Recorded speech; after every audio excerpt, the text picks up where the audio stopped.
name is Brittany Carbone. I am founder and CEO of TONIC CBD and co-founder of Tricola Farms and Bardo Labs. We form a boutique vertically integrated hemp operation, seed to sale.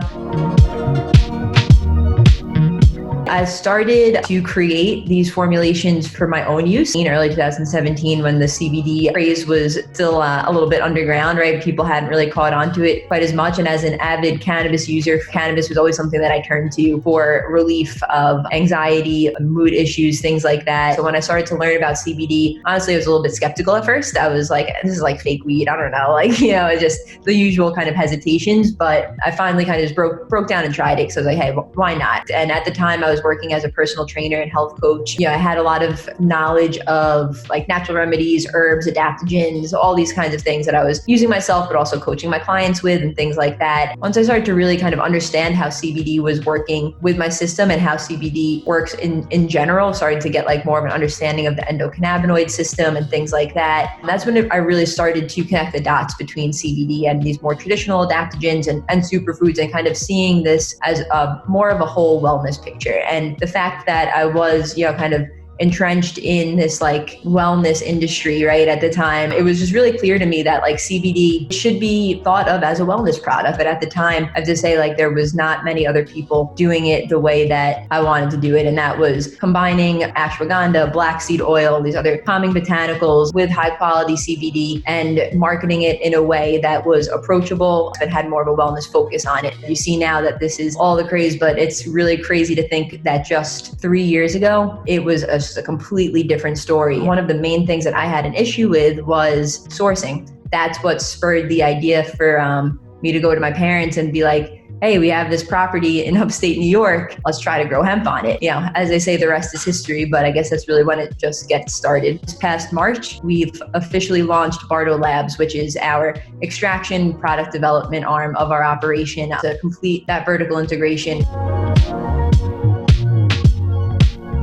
Our unique formulations go a long way. It's not uncommon anymore to see CBD synergized with these other, herbs and other ingredients and things like that. But I think that what we still have a really kind of stronghold on is the fact that we incorporate the black seed oil with the CBD, which is kind of like the special ingredient. Everybody's coming online to the adaptogens with the CBD and everything like that. But I think that the black seed oil that we use is actually like the secret ingredient that really makes these blends shine. But beyond that, it's the intention that is behind every single product. We have a tight-knit team of women who are just really passionate about the product and passionate about the work that we're doing. We make all of our blends in small batches. We extract the herbs that we use. We extract that all in-house. All of our products are embedded with NFC authentication technology. So that's the same kind of tap to pay kind of technology in your phone, where you can just tap your phone to the top of any TONIC product and have full lab reports, lot and batch testing information. Really gives the user a much more kind of well-rounded and integrated experience and a connection to the source. And I think that that's so important when we talk about conscious cannabis consumption. The reality is that the margins are important for business, right? And like that it's hard to compete with the companies that are just sourcing from these mega farms and these mega labs and things like that, where the cost to operate is a lot cheaper and they're charging even more than we are for the product. So to keep that balance and keep the prices accessible for our consumers, which is super important, but balancing that with the higher cost of overhead that it takes to operate in this way is very dependent on consumers being aware of these factors, right? And wanting to support farmers that are doing it right and putting in that extra care, and, operators that are working with integrity and, trying to move this industry in the right direction.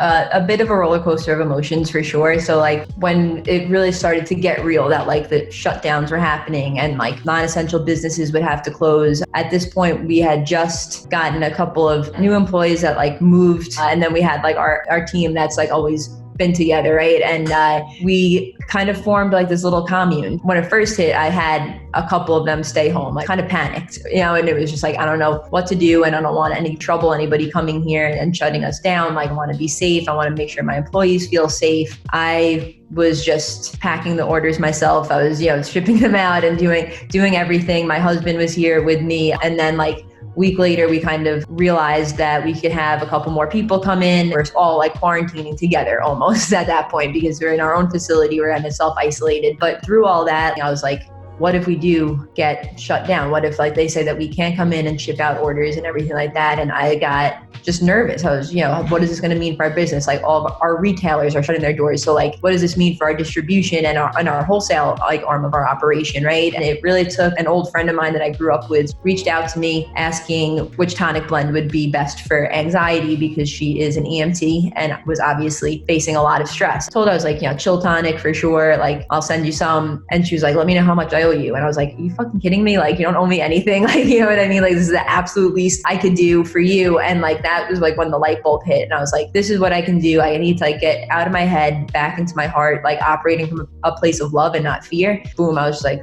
we're launching this MediHelp program, we called it. And just anybody who is a frontline worker, a healthcare professional, all they had to do is just reach out and, we would send them free samples of our products. We donated just about 2,500 items to hospitals and healthcare workers around the New York and New Jersey area.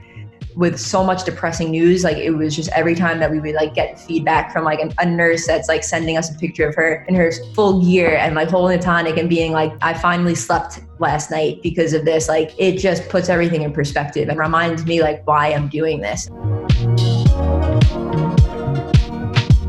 Created a group of different cannabis businesses and operators and tried to figure out what can we really do to create action within the cannabis industry. Because I think that's the really cool thing about the accountability list that Cannaclusive and the contributors created is that like when they released it, that it wasn't calling people out, it was calling people in. Not saying that anybody who is not like, checking off all the boxes on this list and coming up a little bit short should necessarily be like canceled, but it's just like, first of all, like, support people who have been doing the work. And second of all, like this should be motivating the companies that aren't doing enough to step up. And I think that that's important because we can't just assume that everybody who hasn't been paying attention to this movement are bad people. You can say like it's ignorance to a degree, but for the people who maybe are just kind of waking up to the kind of scope of injustice that we live under, you know what I mean? And all that kind of stuff. Like there are people like that who they're kicking themselves right now for not waking up to it sooner, and they want to help and they want to contribute. So like creating a space where they can do that, where they're being led by 100% BIPOC team that is going to like create these standards and these rules. That's what was created through Cannabis for Black Lives. And this